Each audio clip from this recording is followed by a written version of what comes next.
Hello and welcome. We're going to continue our discussion today about statistical geometry, and we're going to talk about how can we calculate the number of crossings per fiber. And for the technique that we're going to use, there's going to be a limitation that we're going to place on this technique, and as we go through, I'll talk to you about that and why that is. So to start off, let's consider 1 meter squared of paper. So imagine we have a square meter of paper. Let me just ask you this question. Let's ask, what fraction of the area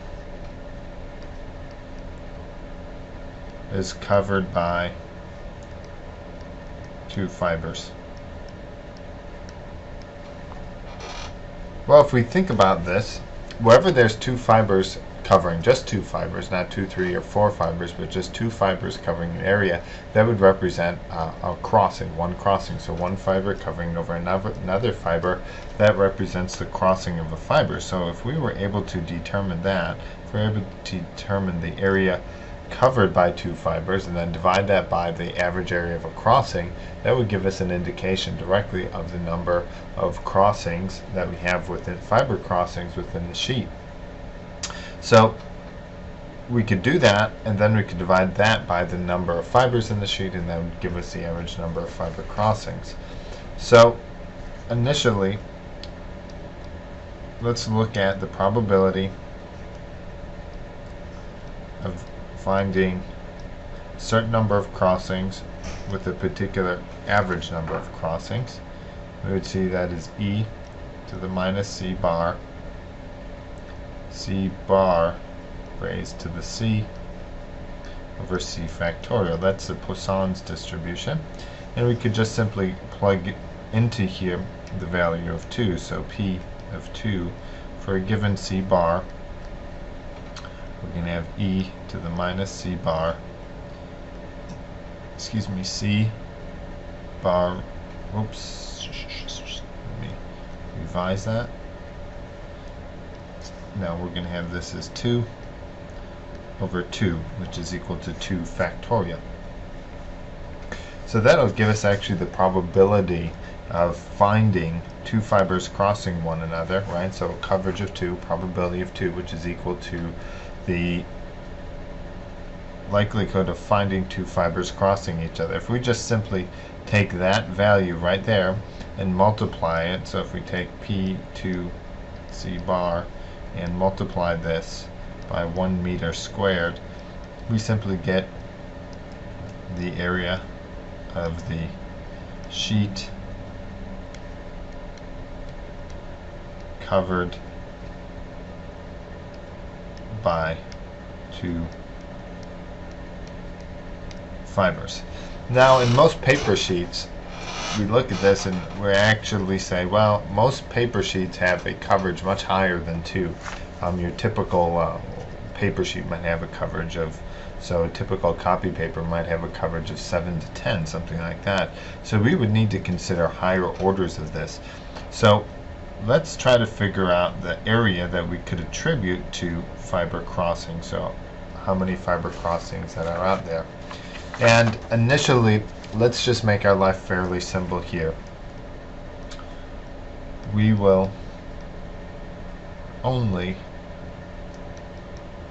consider sheets with low mean coverages. Let's say less than 4 or 5, right? So our mean coverage needs to be less than 4 or 5. If it's greater than 4 or 5, then we have a problem.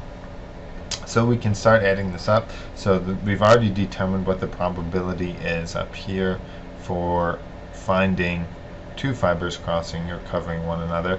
Now let's find out the probability of three fibers covering one another. Okay, so we can say P of 3 C bar is equal to e to the minus C bar raised to the 3 over 6. Okay? So now we're considering sheets with only low coverages, so this is the probability.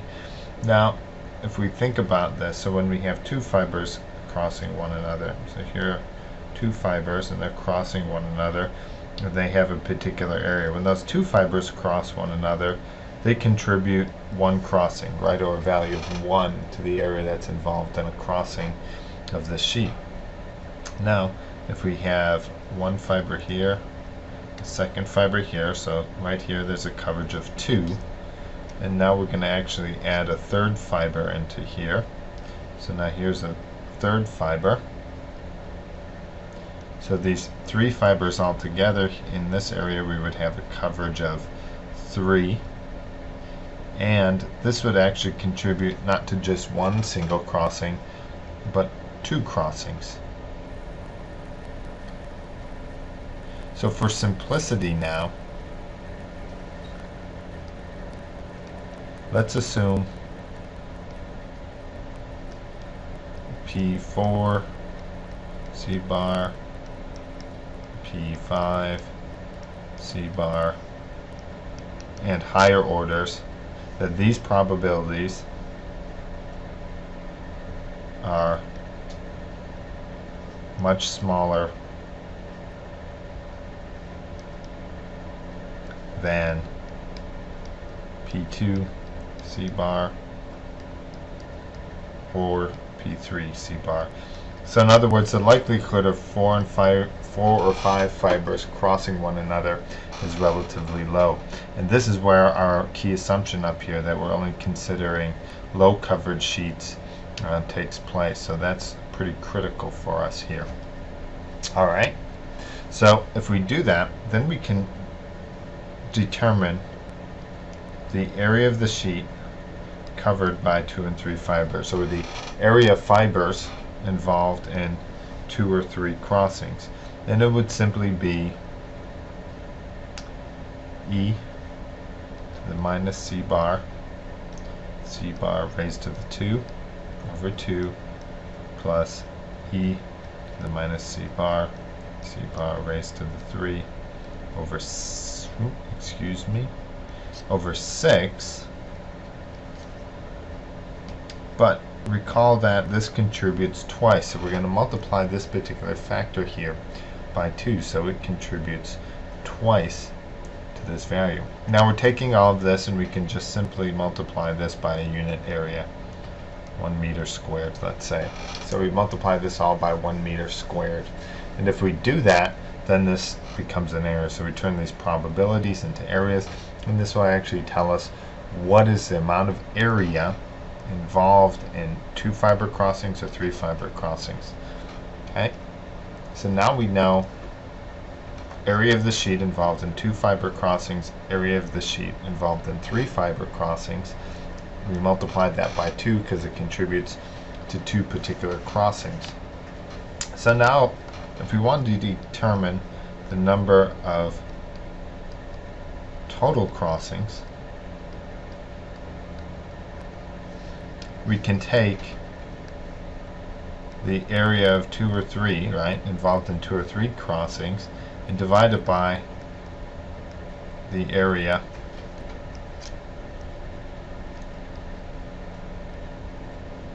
of a single crossing.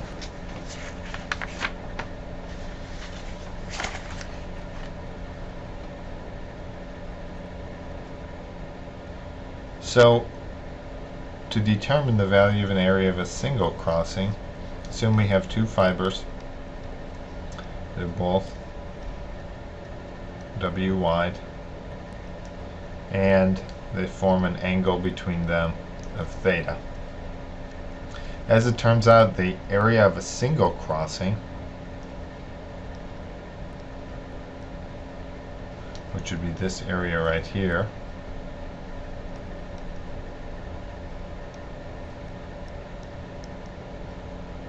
is equal to W squared divided by sine theta.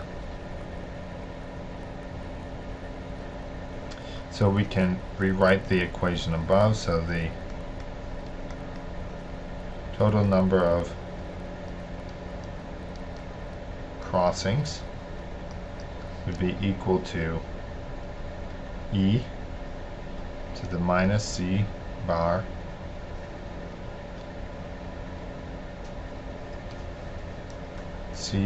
squared over 2 plus 2e to the minus c bar to the third over 6. And divide this all by w squared, the width squared, sine theta. Okay?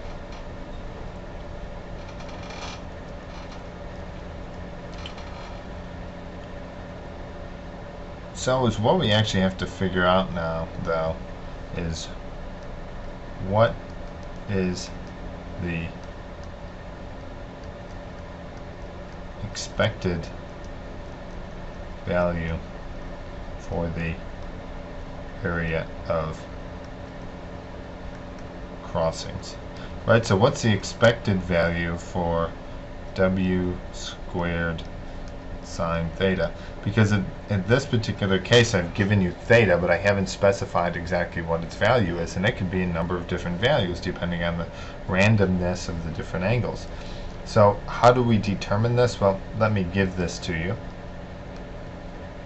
So I'm going to give it to you that p theta, the probability of theta, has this distribution, sine theta, from 0 to pi over 2. Okay, so we have a range of 0 to pi over 2, from 0 parallel fibers to pi over 2 fibers that are at 90 degrees to one another, and this is the equation for the probability. Now, to determine the mean crossings, or the mean number of crossings per unit area, so I'm going to give you a value here, and I'm going to call it mu, and this is the mean number of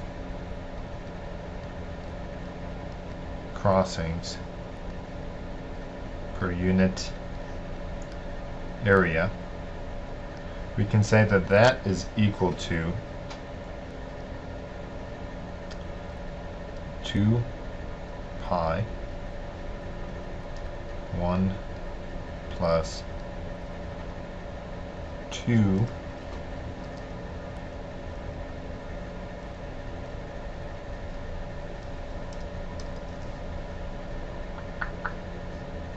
c bar over 3 integral from 0 to pi over 2 e to the minus c bar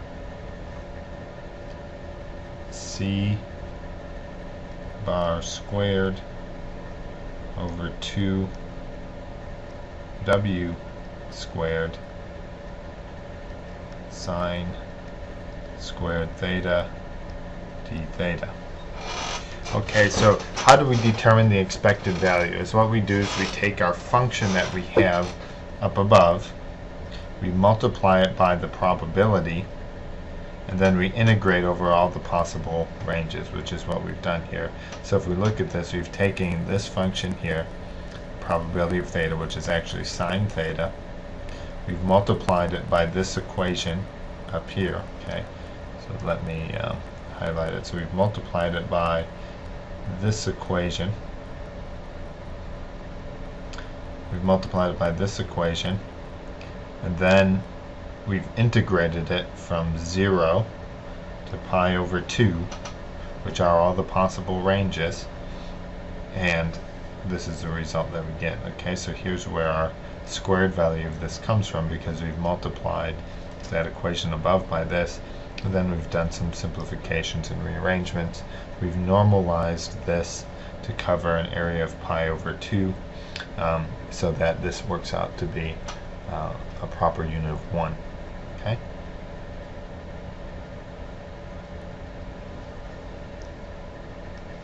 So we go through this and do the integration, and I'm not going to take you through the integration, but we'll see that e to the minus c bar squared over 4w squared 1/2 plus c bar over 3 is our result. So this gives us the number of crossings per unit area. So this tells us the total number of crossings per unit area, but it doesn't tell us the number of crossings per fiber. So we would like to know the number of crossings per fiber is what we set out to determine. So the average number of crossings per fiber. So if we know the total number of crossings in a unit area, all we have to find out is the number of fibers in that unit area, do the division, and we'll come up with our result. So what do we end up with? We're going to say n sub c is equal to the mean number of crossings per fiber in a unit area.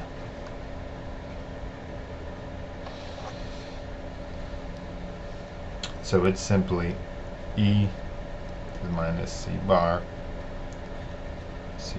squared over 4w squared 1/2 plus c bar over 3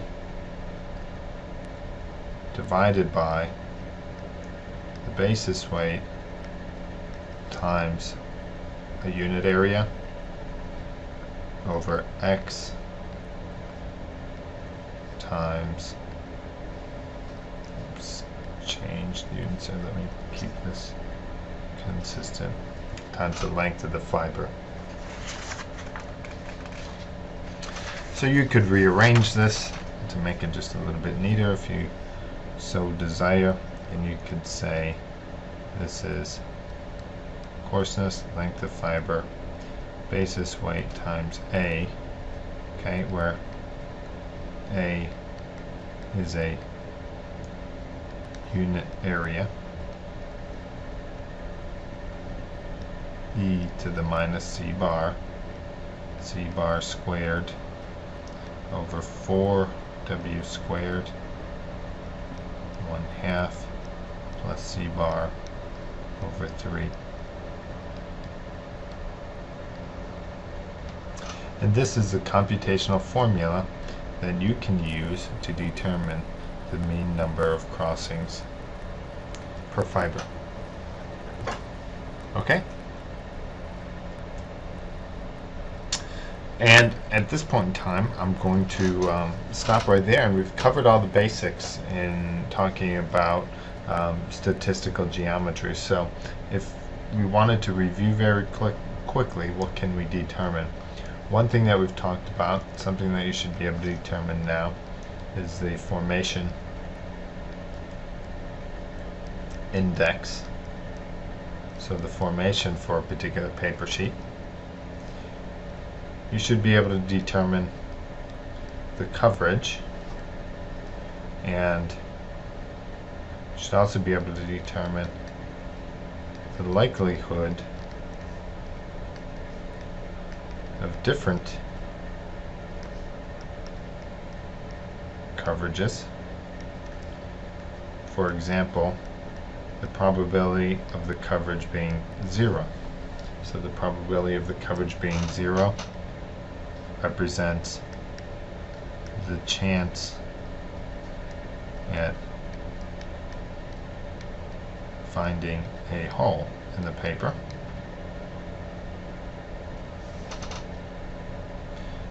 And you should also be able to determine the mean number of crossings per fiber. for low weight sheets.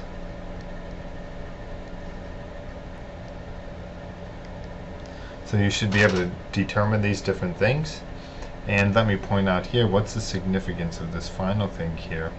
We can say that if our n sub z, or our number of crossings per fiber, are less than 1, actually if they're less than 2,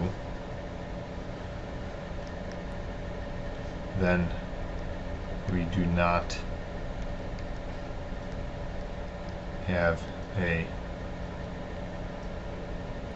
connected sheet. What does that mean? Well, if you think about it, here's one fiber. If on average it has 2 crossings, that means on average you have a connected sheet.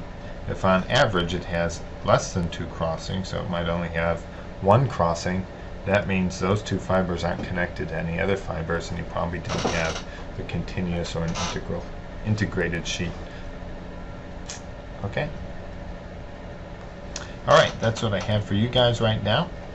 Thanks for listening, and we have one more section to cover after this related to the blending of fibers. So some detailed mathematical manipulations to measure the mean properties and to deal with blended fibers. Thanks for your time.